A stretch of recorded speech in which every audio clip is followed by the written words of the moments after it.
And I realize that this is something he is We're not going to inherent. be able to solve our problems if we get distracted by sideshows and carnival barkers. One Republican, one Democrat, and you discuss the issues that matter in today's local, state, national, and global politics. Hosted by Steve Hickson, with co-hosts John Stanberry and Franklin Chansey. This is Backfire. Hey, Cleveland. Welcome to Backfire this morning. Got a big surprise for you. We got Mr. Franklin Chansey in here. Good morning. As usual, but we have a surprise guest this morning, Miss Robin Smith from Chattanooga, Tennessee. Good morning. How are y'all? I'm very good. How are you? She's filling in for Great. John. It's like going from the Lookouts to the Dodgers. Wow. I don't set the bar that high now. Robin's been around for a while in politics. She's married for 28 years, which makes you a minority now. Isn't that something? It's the same fella. Yeah. Anyway, Robin's been around in politics for quite a while. He's been the GOP chairman for Chattanooga and Tennessee GOP vice chairman, run for office, and done all kinds of things. So we won't get into all that. It's all good. You know what you're talking about when it comes to politics. Well, we hope so. Right. We'll give it our best shot. You got a show down in Chattanooga, you do also. Well, I'm a guest on WTCI's Tennessee Insider, and we have a little dust up every once in a while. But I'm not sure if it compares to what Franklin and John do. It sounds like they may do mud wrestling in It here. sounds like it's a lot friendlier and more highbrow down there in Chattanooga. I don't know if it's highbrow or not, because you can hear my voice. I'm a country girl. I don't know if you're gonna get to hear the bell go off around here today or not. We have to call the rounds around here every now and then. Okay. But anyway, it's been a great week, and one thing I guess we both have in common right now between Chattanooga and Cleveland is that we're both suing ourselves. Yeah. Yeah. So, what's your opinion of the lawsuits against ourselves right now? Well, here's, I guess it's kind of a snapshot that shows that money's tight, and there's more and more of a demand for accountability. I know in the city of Chattanooga, there's some liquor taxes that had been collected for a series of about a decade, and the city was supposed to, by statute, return those to the school system.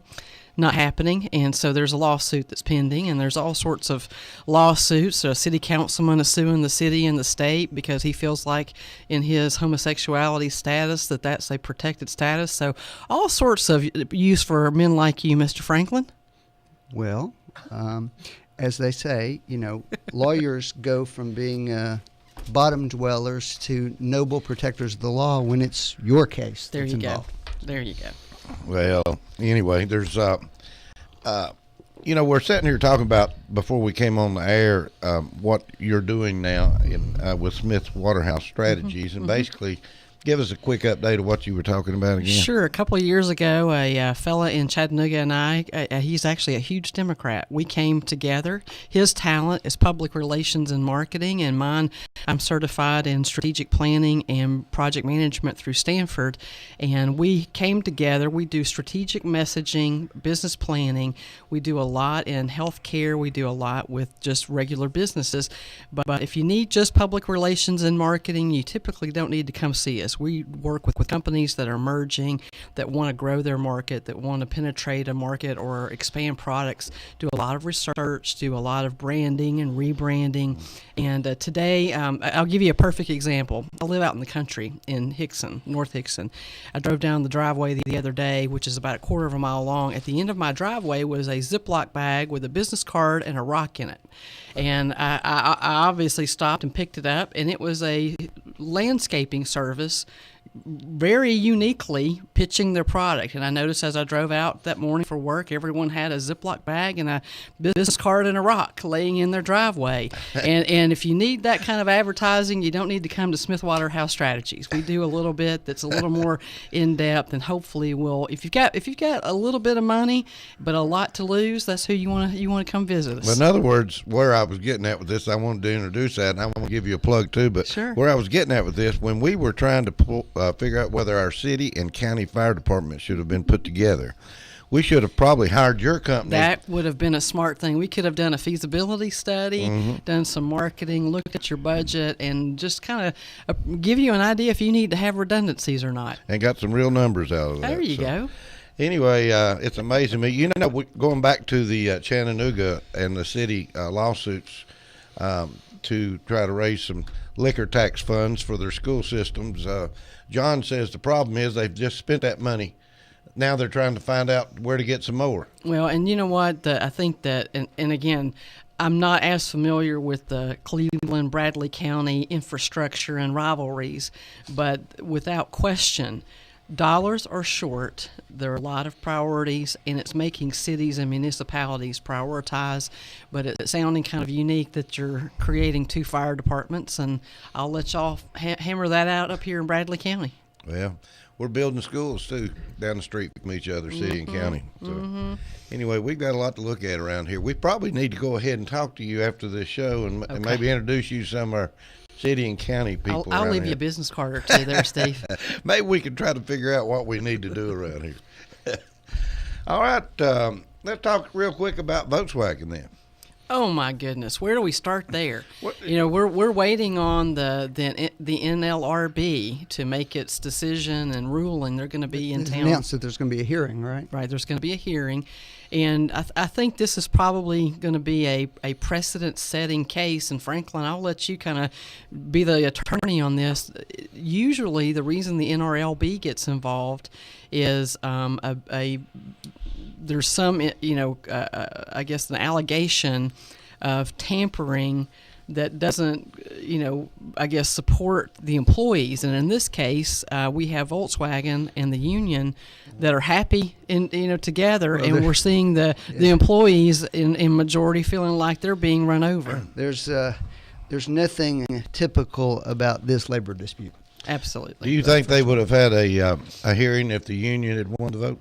There would not. I don't think there would have been a hearing, but I do think that there would be a lawsuit because there were some big concerns very early on about the Volkswagen management in Germany. One of the things that I think kind of gets lost is and you can't find this. It's not easily accessible, but if you look at how the German Volkswagen structure is, there are, I think it's 10 representatives of the shareholders and 10 representatives of the employees. And the person that's quoted most in the newspaper for the union is a fellow by the name of Bernd Osterloh. And he is the main spokesperson of that 10 that represents the union. And so we never hear from the shareholder side, meaning that's the corporate side. We're always hearing from the German union spokesman.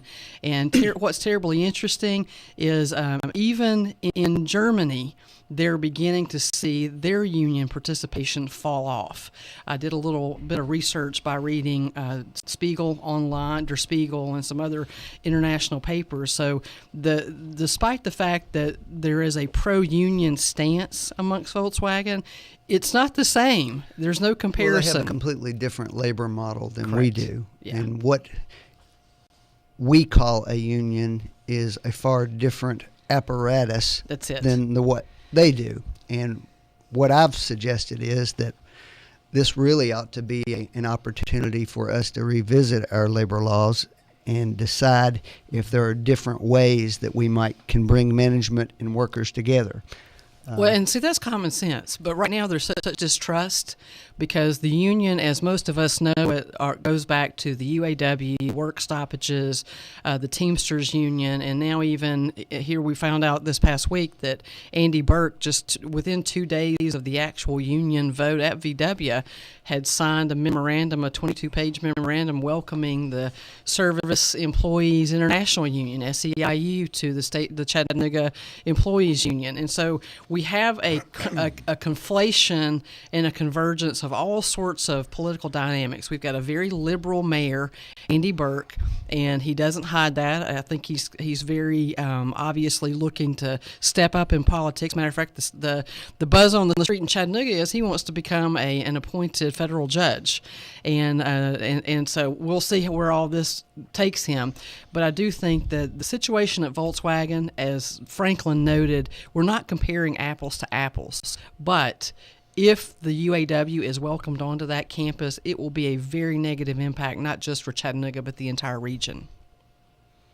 Well, I don't necessarily agree with that statement.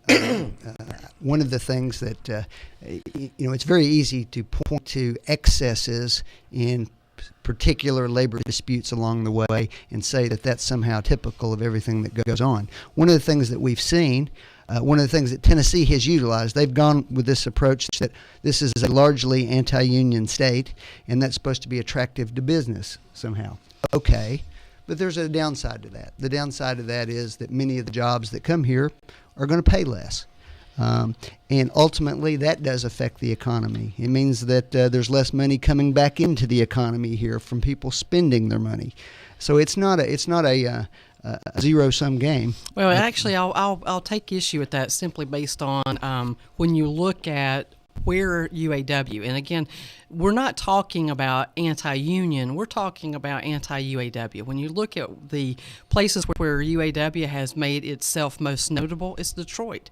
There was a time where Detroit had a population that exceeded 1 million people. Now it's down below 500,000. I read an article just the other day that there are 78,000 abandoned buildings right now in Detroit. It is absolutely bankrupt and illegal and a proverbial sense because of union activity, and it's some that has to do with the government employees and pensions, but it has mostly to do with the fact that UAW. It also has a lot to do with bad management. Well, bad management, but who was in charge? UAW management. There Thank you for wasn't any making my point. Republicans ever involved in Detroit, ever. None. In our lifetime, corruption, I don't think. It's corruption. It was all about inflating markets, I doubt Roger Smith was a Democrat. But the UAW is basically a jobs cartel. It tells you we're going to have this many jobs at this labor wage, and forget everything else. If you don't do what we say, we're going to have unions. We're going to have job stoppages. We're going to have slowdowns. And here's what's really sad: it's our tax dollars here in Cleveland, Tennessee, Southeast Tennessee, Chattanooga, Tennessee, that has propped up GM, that has propped up parts of Chrysler and other aspects of heavy UAW subsidized products, and we're finding that it does make a difference. And I can tell you, in talking from just a perspective of being with Commissioner Bill Haggerty of ECD in Tennessee, Economic Community Development, that we lost an Asian company in Middle Tennessee during this fight in the union. And so what you're seeing, though, is that the largest increases in union organization have come in the South in the last 5 years, and that's because ain't got anywhere else to go. Well, they're looking for revenue. They're about to go defunct. Excuse me. But I mean, it's a circumstance where so you're leaving these other areas, you're being attracted to these areas, and then they're going to have to deal with them here. Well, it's They're not going to have that advantage forever. Well, it's an infestation. When you look at the fact that, and I forget the gentleman's first name, was it John King, the president of UAW? He made a statement earlier before the union vote that if UAW could not organize in the South, that they would be financially ruined. Well, I mean, they're going down, right? They're looking for dues. They're looking for more dues. They've already bankrupted Detroit, so now they're headed south. They're trying to come Chattanooga, is the way I look at it. I'm sure they are. Well, and here's what's interesting. When you look at the wage, if you put everything on parity, Spring Hill is a unionized GM place over just south of Nashville. And when you look at their first 5 years' wages compared to those employees at Volkswagen is currently, their starting employees are making more than those just about said patients. Than the folks that begin over in Spring Hill at the GM plant. So there was no big outcry of a disgruntled workforce here at Volkswagen. Matter of fact, it was just the opposite until the union came in, or excuse me, the UAW came in. Because let me just kind of pull back a minute. In Chattanooga, there are some great apprentice and trade unions like the IBEW. They have great apprenticeship programs. They teach men and women a skill that may not be prepared to go to a 4-year university or even pursue an associate's degree. So not all trade unions are bad. The UAW, however, is infested with people that have a political agenda, just like the SEIU, just like the Teamsters. And so sadly, they put their politics ahead of the employees. Anyway, it's been a problem, and I don't think people in Chattanooga want to see this. They voted But why is it coming up now? Oh, well, the charge by the UAW is that there was outside interference, and I'll be candid with you. I even had an opportunity to sit down with an AP reporter and walk him through what was going on. But last September, it was there were a group of businessmen and women in Chattanooga that were very upset in understanding what was about to happen with Volkswagen making the statement that they were going to be basically neutral, but they were giving unfettered access to the UAW on campus. So for over a year and a half, UAW had absolutely unobstructed access on campus to lobby, to talk about dues, to make their pitch, and this was within the confines of the business area in Volkswagen. And then when the vote comes, and yes, I think it was an 86-87 vote separation, but they won by a majority, and I think that now it was a surprise that the UAW lost. So they're making the claim that outside politicians came in, and I have to give Haslam a lot of credit. If you look at the timeline, the incentives of the state had expired on January 31, 2014, and it wasn't until days following January 31st that the governor made some pretty strong statements, as well as our state senators Bo Watson and the House Majority Leader Gerald McCormick, because the argument's going to be that there was undue pressure exerted. Well, if you're not taking something away from someone, there's no undue pressure. Those incentives had already expired. Well, Franklin, you're being awful quiet today. I wanted to hear what she had to say there. I think that factually there's some problems with that statement. All right, let's hear it. First of all, the statement was being made that no future incentives for Volkswagen expansion would be taking place. So it wasn't, we're not taking anything away, it's we're not going to give you something, number one. Number two, what's different about... So you're saying the default was that there was an expectation for 99 state reps and 33... You and I might agree about problems with business incentives being offered. I agree with that. Okay? We might agree about that. Yeah.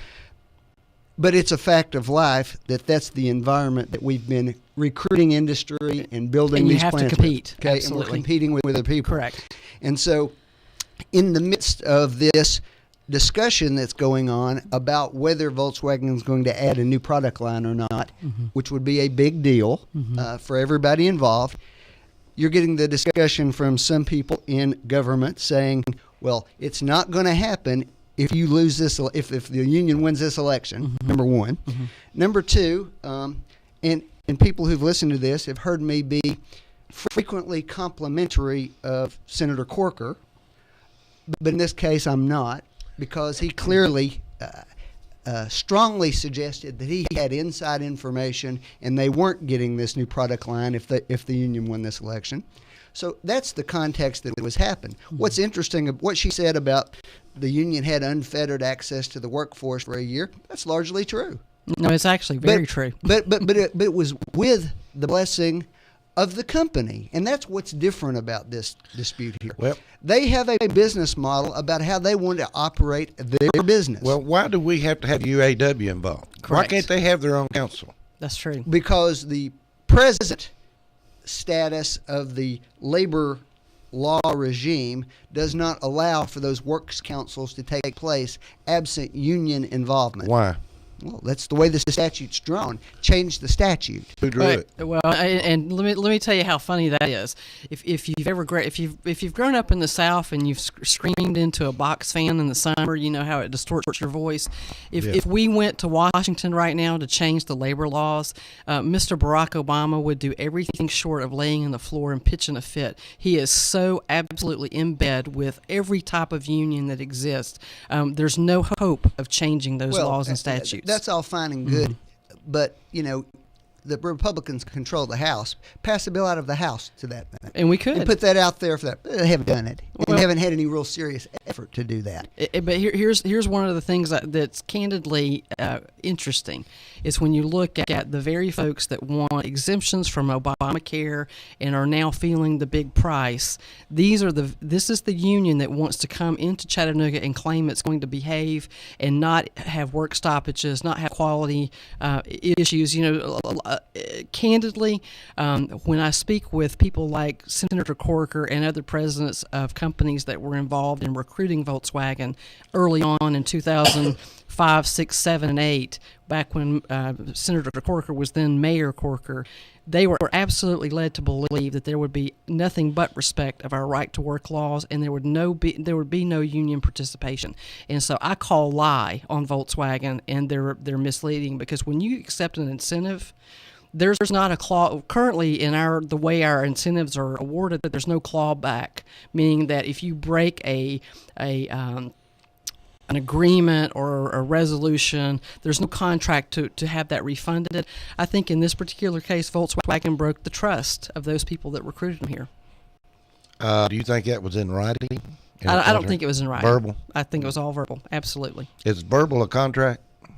Not in that context. No. No. But it does reveal your character. Sometimes verbal is a contract, though, right? It should be. Sometimes, yes. Will you do it and stick to it?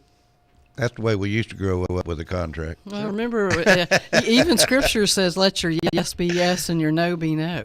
And in this case, Volkswagen has lost its character in this state, in my opinion, if they move forward with this. Will you do it and stick to it? That's what we always use. Well, and we're saying a lot about Volkswagen, but I guarantee you, if we were to sit privately with Wacker Chemie, none of their big folks, they don't want the UAW to make penetration there. And if you look at how the Detroit News followed this story, it was without question the UAW doesn't want to stay limited to just United Auto Workers. Matter of fact, just within the last 2 months, there's been an article that the UAW is thinking about removing auto from their name and expanding their reach past United Auto Workers. And so there's no question that this is an act of survival. Well, that would put them in competition with other unions. That's then, wouldn't exactly right. it? Well, maybe that's a good thing. Then. Well, but here's the other part of that. If it's a good thing, unions wouldn't have to be defending themselves right now. Their reputation precedes themselves with their negative the negative impact. And as long as Detroit exists, that's going to be the poster child for everything UAW. Detroit is the monument for UAW right now. It is. Correct? And that's where the headquarters happens to be. Yeah. Mm-hmm. What about the General Motors recall that's fixing to happen? And what about Toyota's lawsuit that they just had to settle? Goodness. That's right. I mean, how in the world can you find a company something like that? What was the amount? It was was it a billion? Yeah. 1.2 billion, something 1.2 billion incredible. or 1.5 billion or something. Mm-hmm. Now then, that's kind of Well, they broke the barriers to get to that amount of money. Mm-hmm. So what happened there? well, I mean, the GM one, there's, the CEO has come out and said, we lied. Yeah. We covered up this problem with these cars and didn't tell people about them. What, this is on the recall that's going on The now. GM recall. that- There's a flaw in the so- ignition so- system so- that could cause the ignition to turn So off GM lied and and they're disable the admitting airbags. Yeah, Why did they lie? Because they didn't want to spend the money. to I'm protect sure. market share. I'm sure. Absolutely. And election shares too, I That, believe. well, and I'll be. And this, let's That's clear. it. I don't want to create the wrong impression. This was something that they did for an exceptionally long period of time over 2 administrations. That's true. There's no been about 10 Republican years. Democrat side of Yeah. this. This is just plain wrong. Well, this is called corporate corruption, in my opinion. Sure, I mean, there's no because doubt. So if we find them, who gets the money? It'll be the government, sadly, but it should. Wait a minute, we've already given them the money to stay in business. Now we're going to find them and put some more of that money back in our pot, or what? So be it. I mean, what we're talking about is holding somebody accountable here for something that's arguably a crime. Can this fine drive them broke? General Motors broke again? No, because they're tapped into our vein on the bailout. But now on the Toyota one, it's completely different. It seems like that there were a multitude of factors, and even sometimes it seemed like it was operator error, just simply because of the shape of the brake pedal and the gas acceleration pedal, that some people were, I guess, mashing both at the same time, which was, very unfortunate. But there wasn't as a conclusive point to one particular fault with Toyota, and yet they've had a huge fine. And then GM has been kind of slapped on the hand, in my opinion. I think GM is well, that's all is just very coming out, though. We It is. haven't even got to that part yet. Mm-hmm. What are we waiting on? Well, it's this Toyota thing has taken There've been 4 or 5 hearings. years Mhm. to get to this point. The GM information's come out in the last 60 days, 90 days. Right. So I have no reason to think that they won't be held accountable. I hope they are. I do too. They should be. Yeah, because If they're held accountable, Franklin, is it going to be from huge fines? Oh, I suspect that there will be. Well, who are they hurting when they fine? Who's it going to hurt? It'll eventually trickle down to the cost of their product. That's right. So it's going Of to come course. to us. But unless there's criminal prosecution, there won't be an employee that takes responsibility, which I do think that in many cases, even when you go back to the bank bailouts, I think that at some point it's important to have an individual or a group of individuals pay the price for corruption. And in this case, I don't think it would be out of the question to identify a group of people, if they were in deliberate decision-making processes to cover this up, that there should be criminal charges. But now it sounds like I it's don't have all, a problem with that. Yeah, and now it sounds like it's all going to be punitive to the corporation as a whole. And like to your point, Steve, that means that it trickles down to the cost of the consumer. And the corporation pays the price in its reputation. We give them money to prop them up, and then we're going to fine them to get money back to hurt them. And to me, if you're giving a company money to prop them up, and then you're going to turn around and fine them to hurt them because they're mismanaging the business. It's the left and the right hand. How do you justify this? Well, I suppose. I guarantee you one if thing. you knew Let me about that at give the you- time you were let- extending the money to them, then maybe that doesn't happen. Well, let me give but you. that's not the case. Let me put this in a different scenario.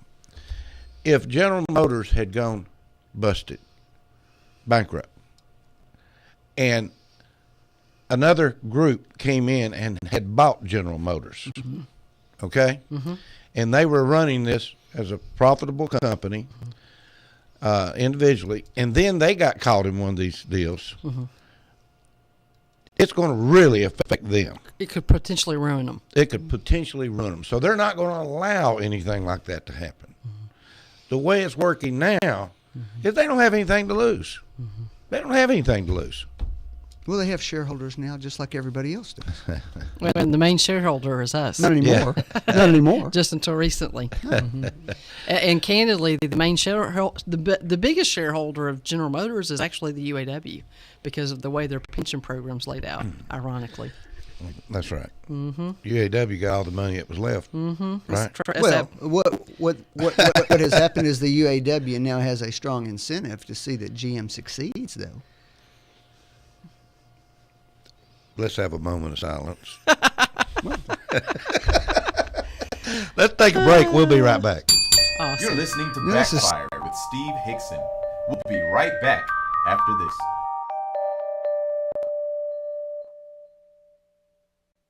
You are listening to WOOP-LP, Cleveland, Tennessee. Whoop FM is a broadcasting service of the Traditional Music Resource Center, and we play America's original music.